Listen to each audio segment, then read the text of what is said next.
Martino. Le parrain de l'actualité.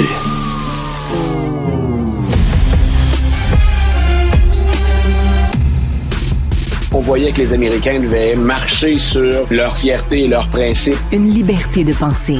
Mais il le fait d'une façon particulièrement grossière et maladroite. Une force internationale. Et même, on va plus loin. Luc la liberté. Luc l'a dit souvent, avec Trump, on peut s'attendre à tout. C'est pour ça qu'on parle à Luc tous les jours. Non, mais on pourrait parler Voilà. 2 fois par jour. Alors, je vais lire ce que Luc m'a envoyé, OK? Je pensais jamais dire ça en ondes. Biden a été assassiné en 2020 et remplacé par un robot. Mm-hmm. C'est quoi ça? C'est la dernière information. Information à placer entre guillemets ici pour être bien certain de guider tout le monde comme il faut. C'est la dernière information relayée par Donald Trump. Ça s'est fait le week-end dernier, puis ça a des échos encore en début de semaine. Donc, en fait, Donald Trump, il aime pas perdre. Ça, on le sait. Il est dans la négation. Il est prêt à y aller de théorie du complot. Et il semble pas en revenir d'avoir perdu en 2020. Donc, on sait qu'il a testé les tribunaux une soixantaine de fois. Il y a ces manifestants, bien sûr, qui se sont déplacés au Capitole, qui eux aussi pensaient que Donald Trump devait rester là. Mais écoute, Donald Trump a, dans les 4 derniers mois ou les 4 premiers mois de sa présidence, on a des centaines de fois référé à Joe Biden alors qu'il n'est plus dans le décor. On dit qu'en moyenne, Donald Trump mentionne le nom de Joe Biden, mais si on prend le nombre total et qu'on le sépare par journée, il a mentionné le nom de Joe Biden en moyenne 6 fois par jour. Donc, il n'est plus là, Joe Biden. Certains vont dire qu'il n'est plus là de toutes les façons possibles et imaginables. Il n'est plus tout là, comme on dit dans le jargon populaire. Mais donc, à un moment donné, les gens se disaient il va en revenir de ça. Là. Il l'a battu, ou en tout cas, il a battu Kamala Harris après que Joe Biden se soit retiré. Mais on se disait à un moment donné, il va passer à autre chose, ou il va cesser d'en parler. Non seulement il en a parlé pour dire quand on a des mauvais chiffres, c'est encore la présidence de Joe Biden qui handicape la mienne, mais il a cette obsession finalement autour de la défaite qu'il a subie aux mains de Joe Biden. Et un des derniers éléments spectaculaires qu'il a véhiculé là-dessus, c'est Joe Biden, il n'était même pas là en 2020. Donc, Joe Biden a été remplacé par un robot. Et je me suis dit, c'est du sarcasme, bien sûr. C'est du sarcasme. C'est pas comme ça que ça a été présenté. Et non, c'était pas une figure de style. C'est pas pour dire, regardez comment il fonctionne. Et moi, la déclaration du président Trump m'a fait douter de la science. Je me disais, si on a remplacé le président par un robot, comment se fait-il qu'on n'a pas eu quelque chose de plus performant que le Biden qu'on nous présente dans Original Sin? Je me disais, tant qu'à embarquer le génie et la robotique, on aurait pu avoir quelque chose qui avait un peu plus d'entrain, un peu plus de peps. C'est n'importe quoi. D'ailleurs, écoute, il y a sa nouvelle photo officielle, puis il est souriant là-dessus. Hein? Quand on dit attirer l'attention de toutes les manières possibles et imaginables, voilà, merci encore une fois à l'équipe, on l'a à l'écran. Pourquoi parler de ça? Parce que ça se démarque de ses prédécesseurs. En tout cas, il faut remonter à Richard Nixon, par exemple, pour avoir une photographie où l'arrière-plan, c'est pas un drapeau américain qu'on voit. Donc, M. Trump l'a joué, je pensais pas dire ça un jour, l'a joué plus subtil. Le drapeau américain, on le voit, mais on l'a ici, sur son veston, tout près de la boutonnière. Et alors que tous les autres présidents, du moins que je remontais à Nixon et même plus loin, là, ils ont habituellement un demi-sourire ou un sourire. Oui. C'est pas ce qu'on voit du côté de Donald Trump cette fois-là. Mais c'est pour dire toutes les façons sont bonnes d'occuper le plancher, d'aller chercher l'attention médiatique. Et il se démarque jusque dans le choix de la photographie puis le montage qu'on en a fait. Donc, quand on voit des films américains, parfois, puis qu'on a la photo du président américain quand on rentre dans un bureau de douane, par exemple, ou dans un bureau de police, c'est la photo qu'on devrait voir maintenant. C'est la photo officielle du second mandat. Mais tu sais, ça ressemble à la photo, tu as lu certainement 1984 de George Orwell. Tu sais, le gros boss, le président du pays, il me semble, c'est ce genre de photo-là.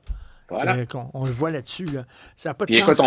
on aurait pu jouer sur l'éclairage, la façon dont on a joué l'éclairage par rapport au profil, les cheveux, la cravate, le vêtement. Non, c'est étudié ce genre de choix-là de la part de M. Trump. Alors là, Elon a tiré à boulet rouge sur son ancien ami Donald. Ben écoute, j'ai vu ça aujourd'hui. J'étais une journée chargée aujourd'hui. J'ai été coupé de mes réseaux sociaux puis de mes nouvelles pendant 1 heure.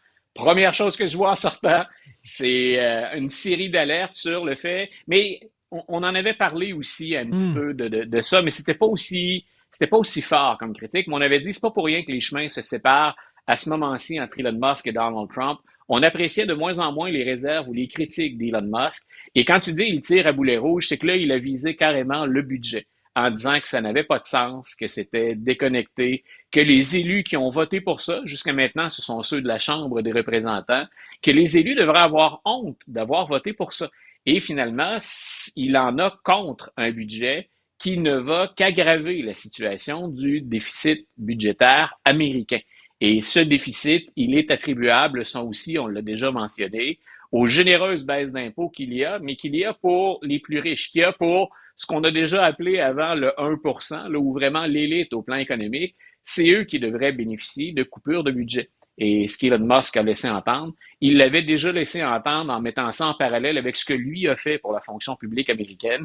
Il dit, si j'ai effectué des coupures puis qu'on peut sauver des millions, peut-être des milliards de dollars, ben là, vous êtes en train de défaire tout ça avec le budget que vous votez. Donc, mais là, il était beaucoup plus dur, beaucoup plus direct. Il n'y avait aucune retenue cette fois-là. C'était vraiment une attaque frontale et ça a semblé prendre de court l'équipe du président. Les choses n'étaient pas au beau fixe, là. On s'entend, la relation était plus difficile, mais on ne s'attendait pas à quelque chose d'aussi frontal et d'aussi brutal que ce qu'Elon Musk a véhiculé aujourd'hui. Ben, tu sais, on le comprend aussi, là, vous m'embauchez pour couper dans les dépenses et là, ben, vous augmentez les dépenses. Coudon, ça n'a pas de sens, il manque de cohérence. Voilà, puis quand on regarde le budget puis qu'on regarde d'où pourraient provenir certaines économies, ça se fait là aussi, c'est presque caricatural, au détriment des plus démunis dans la société.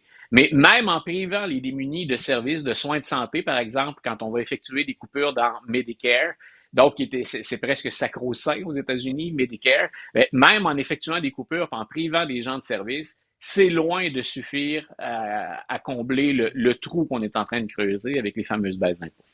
Tu parlais d'Original Sin, excuse-moi de revenir là-dessus, mais je suis en train de le lire. Là, et à un moment donné, ils se préparent pour le débat. Puis là, ils savent que Biden a une toute petite voix, puis il est un peu figé lorsqu'il parle. Alors, les gens autour de lui se demandent, ça n'a pas de sens. Il va falloir demander des conseils à quelqu'un pour comment on peut le filmer, je ne sais pas, pour qu'il soit... Alors, ils ont demandé conseil à Steven Spielberg. Alors, c'est Spielberg lui-même qui a coaché Joe Biden, comment parler au micro et tout ça. Écoute, il faut que tu lises le passage dans le livre, là. Quand les démocrates regardent le débat, et dans une salle, il y a Jane Fonda et il y a Rob Reiner. Tu sais, Rob Reiner, le réalisateur de When Harry Met Sally, A Few Good Men, ça. Rob Reiner, gros donateur au Parti démocrate. Il est dans la salle, il regarde le débat, puis il dit « What the fuck is that? On vient de donner la victoire à Trump. » C'est ça qu'il a dit. Je me souviens de ma propre réaction. Puis tu vois, finalement, Steven Spielberg, grand cinéaste, très mauvais coach. Je l'éviterai à partir de maintenant. Mais ma première réaction quand j'ai regardé la performance de Biden, c'est « Mais qui a permis ça? Qui l'a laissé aller sur scène? » Écoute, c'était vrai. Écoute, c'est catastrophique. C'est pas pour rien qu'ensuite... Mais rappelle-toi en plus qu'il a fallu lui tordre le bras pour qu'il parte. Ça a pris toute une machination en coulisses. Les gros noms, les Chuck Schumer, les Pelosi, les Obama, les Clinton qui ont travaillé en coulisses pour pousser littéralement Joe Biden vers la porte de sortie. Mais je n'avais jamais vu ça. Ça fait longtemps que je couvre la politique américaine. Et un débat comme ça, encore une fois, c'était presque surréaliste. Là, on le dit parfois pour Donald Trump, mais dans ce cas-là, ça valait tout à fait pour le président Biden. J'avais l'impression de voir les premières minutes de Saving Private Ryan. Oui, très bien. C'est Spielberg encore. Oui. Merci, Luc. Salut, à demain. Bonne fin de journée. Bye.